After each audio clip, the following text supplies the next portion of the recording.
Clayton Smith and AT&T, they have just hands down been a difference maker for Avis Island. Clayton and his team got so involved in Avis Island, they started doing a golf tournament for us, and then they started employee giving. Each one of their organizations were able to pitch what Avis Island does and you know how AT&T helps us. And the really awesome thing about it is they give back to us, which we are able to give back to the community. And they never see a lot of these kids that they help. But these employees that give each month to us, we're able to put hearing aids, speech therapy, FM systems, ASL lessons, send kids to camp. It's just been such a beautiful friendship. And this all started with a $10 gift that was given at church and said, pay it forward. So Clayton's leadership has had a positive influence on just hundreds of people's outlook on how influential their individual contribution could be towards Avis Island. The first thing he told us was that we can't change the world one person can't change the world, but if we just give a little bit, we can change the world for one person.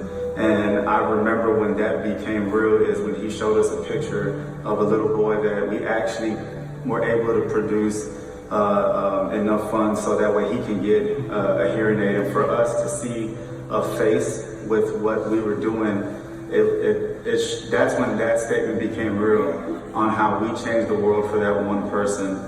And then also taking advantage of a good vibrations opportunity where we can go and help break down a whole concert. And I think we were able to help there as well, because I think I've heard a story before, the year before, it took almost a whole night just to break it down. It's not that he pushes you to do things.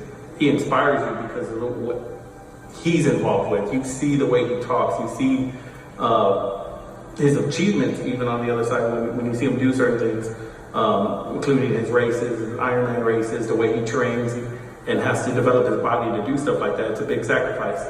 His pastor gave him $10 for him to try to make a difference out in the community.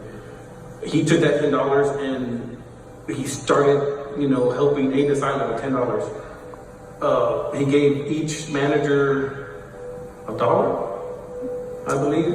It was $1 in a bucket, and he didn't tell us what it was for.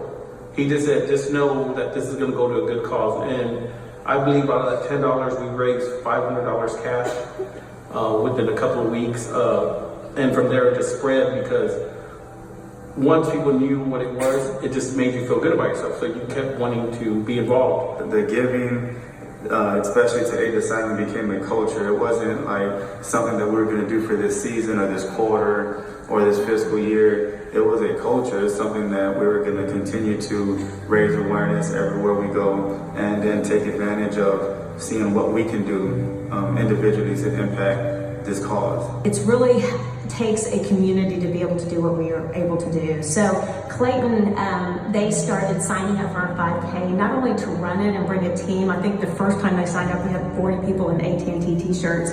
But the coolest thing, we came in one day and their entire team of men, huge men, were crammed in our conference room stuffing bags for our race.